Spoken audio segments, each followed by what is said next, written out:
Broncos country, I got a question for you. Was it the plan all along to pair Bo Nix, reunite him back with his 2022 center at the University of Oregon, Alex Forsyth, and maybe go ahead and add as many other Ducks you can in this draft class? I'm going to break it all down for you here on David Talks Broncos. Want to give a quick shout out to everybody that's been engaging in the comments. Hey, big shout out to Respect My Coves. I got it right. Can't wait to see you start up your YouTube channel, right? I got a few different mock drafts that we're going to take a look at today, playing out this little scenario. Y'all be sure to hit that like. Let me know your thoughts in the comments on Bo Nix, about some of these other picks. And of course, hit that subscribe. We're on our way to 500 subscribers. So without further ado, let's get started. Now, I am going to link MHRT in the description of this video. Y'all be sure to go check out the Mainly Broncos podcast that's on there. That's led by Cameron Parker. If you're not following him on Twitter, he's a must follow on Twitter as a Broncos fan. His content is great. And he had a tweet earlier this week talking about tinfoil hat conspiracy is the reason they're so high on Alex Forsyth and don't seem to have an issue with him starting this next year with a rookie quarterback. You usually don't want to have a first-time starter at center and a first-time starter at quarterback because they actually have already played together. Ooh. And I thought this was a really interesting idea, Cameron. So I decided to go ahead and play with this scenario a little bit, do some different mock drafts, playing out some different strategies where we draft Bo Nix in the first round to pair with Alex Forsyth and go after some of these other Oregon Duck players, because I also think that if we're going to draft Bo Nix with our third round pick or a pick that we get from possibly trading back, I know some of y'all are really against that, trading back in the first and then drafting Bo Nix. Just pick him with 12 if you love him. But I like the idea of using that third round pick or something like that on Bucky Irving. Just reunite him with Bucky Irving. You already got that chemistry. So then you got this little three-headed monster, right? With the University of Oregon, with Nix, Bucky Irving. We need some more dynamic running back juice in that room, in my opinion, and Alex Forsyth. So let's go ahead and get into it. I want to show you my first mock draft. Now, this first mock draft, all right, guys, is if we're not trading any picks, okay? Not trading anything, not trading down, not trading up. Let's take a look at the strategy that I had with this. And it was to put an emphasis on getting weapons, drafting offense for the first half of the draft, and then more so going towards the front seven, because y'all know our front seven needs a lot of work, right? So drafting Bo Nix at the 12th pick. Bucky Irving falls to us at 76. We should be able to take him there.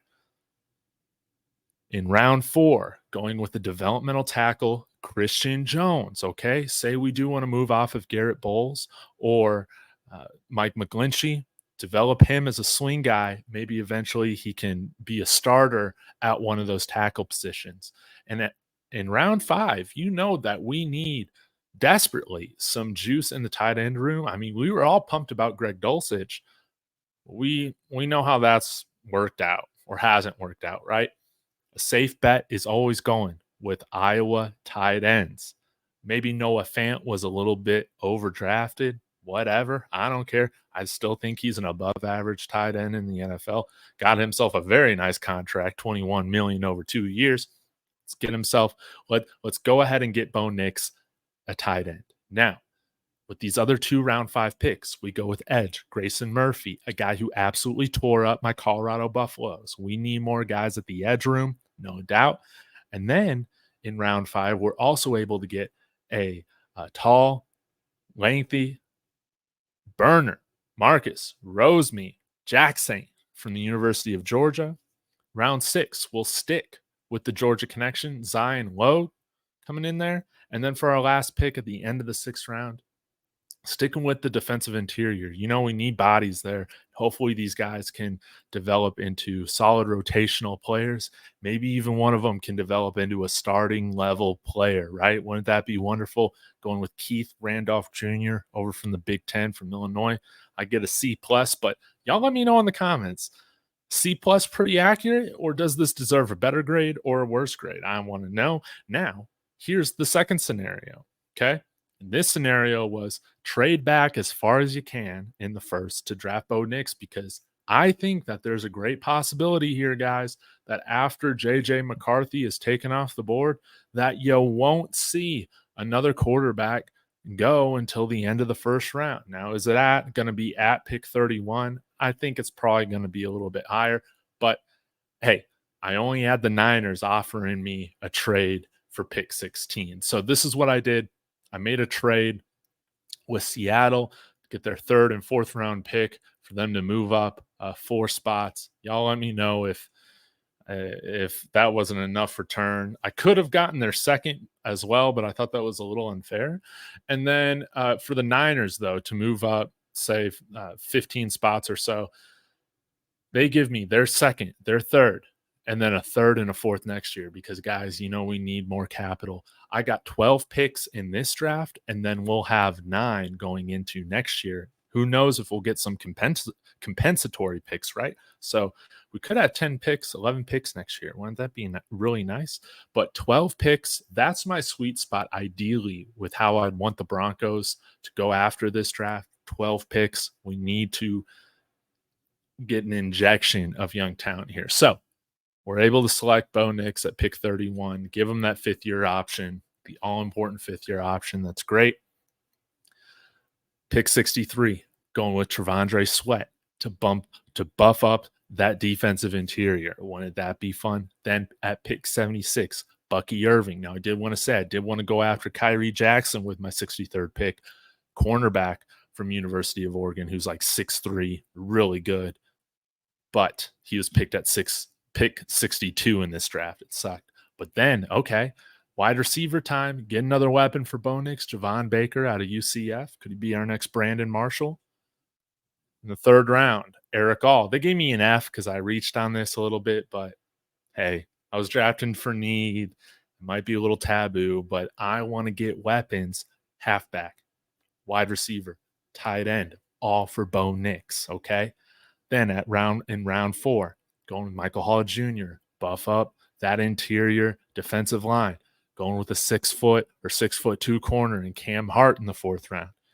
Then getting another body there in the edge room. 136, Nelson Caesar. Developmental tackle, a guy that can take over for Mike McGlinchey at some point. At pick 145, Roger Rosengarten, a local guy here from Denver, so that would be really cool. Then the last 3 picks. End of the 5th, going with Logan Lee from Iowa with the defensive interior. Round 6, 203, I think a high upside edge, Jalen Green. And then lastly, with our last pick in the 6th round, going with linebacker Jalen Ford. So, hey, if we're able to get 6 picks, we're able to straight up split, I believe, evenly between defense and offense. Let me count here real quick. 1, 2, 3, 4, 5. Okay, 5 to 7, something like that. If or 1, 2, 3, 4, 5. Yeah, 5, 7 split. Our defense needs work. Our offense needs work. But y'all let me know. I got an A- grade for this. Again, we also got some picks to put towards next year as well. Y'all let me know what you think about this type of thing. I know some people are very against the idea of trading back to draft your franchise quarterback because that quote unquote doesn't show confidence. I understand that, but we're also in a need right now as a franchise and where we're at with our limited pick amount where we need to take that gamble. I think Bo Nix, hey, he's not going to be a guy that's rattled about where he's drafted. Same with Michael Penix. I don't think so. I don't think Spencer Rattler is either. I think all 3 of these guys are really confident. And it's just about, to me, it's not about where you pick them. It's just wherever you pick them, make sure you commit to him. No floundering like we've seen with other guys that we've drafted in the past up high. I know Paxton Lynch, we all know that how that turned out going between him and Trevor Siemian with Drew Lock and Teddy Bridgewater. I don't care where you draft this quarterback. just make sure you commit to him with how you're planning, with how you're preparing the team and putting him in a position to succeed. So y'all let me know what you think about these two mock drafts. Which strategy do you prefer? Do you give a credence, I guess, to the idea that it's important to either trade up to select that quarterback in the first round or pick at your pick that quarterback in the first round as opposed to trading back? Y'all let me know in the comments. But appreciate you guys tuning in. I'll be back again tomorrow. Again, I'm so sorry that I haven't done the Alex Forsyth